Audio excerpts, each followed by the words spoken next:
সিরিয়ায় চলমান সংঘাতে যুক্তরাষ্ট্রের জড়িত হওয়া উচিত নয় বলে মন্তব্য করেছেন দেশটির নবনির্বাচিত প্রেসিডেন্ট ডোনাল্ড ট্রাম্প। রোববার তিনি এ মন্তব্য করেন বলে জানিয়েছে বার্তা সংস্থা রয়টার্স। ট্রাম্পের নিজস্ব সামাজিক যোগাযোগ মাধ্যম প্ল্যাটফর্ম ট্রুথ সোশ্যালে এক পোস্টে তিনি লিখেছেন, সিরিয়া একটি বিশৃঙ্খল রাষ্ট্র, তারা আমাদের বন্ধু নয়। যুক্তরাষ্ট্রে সেখানে কিছু করার নেই, যুদ্ধটা আমাদের নয়, তারা খেলুক, আমরা এতে জড়িত হব না। ট্রাম্প আরও বলেন, আসাদের মিত্র রাশিয়া, তারা ইউক্রেনে যুদ্ধ করছে, আবার সিরিয়াকে বছরের পর বছর ধরে সুরক্ষা দিয়ে যাচ্ছে। তবে রাশিয়াকে যদি সিরিয়া থেকে বের করে দেওয়া যায় তবে সবচেয়ে ভালো হয়। তারা সিরিয়ার খুব ভালো কিছু করতে পারেনি।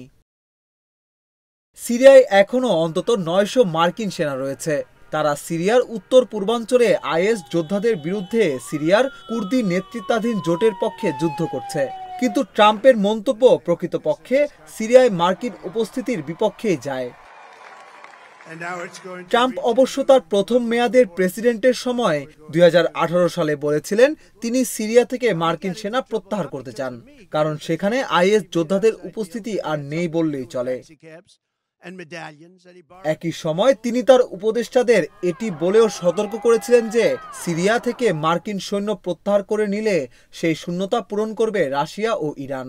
সেটি হতে দেওয়া ঠিক হবে না। গত ২৭ নভেম্বর হায়াত তাহরির আল শামের নেতৃত্বে বিদ্রোহী গোষ্ঠীগুলো সরকারি বাহিনীর ওপর আকস্মিক হামলা শুরু করে। এইচটিএস এর নেতৃত্বে ঘটনার আকস্মিকতায় অপ্রস্তুত হয়ে পড়ে সরকারি বাহিনী। রোববার সিরিয়ার রাজধানী দামেস্ক ঘিরে ফেলার দাবি করেছে আল কায়দার সংশ্লিষ্ট বিদ্রোহী গোষ্ঠী হায়াত তাহরির আল শাম।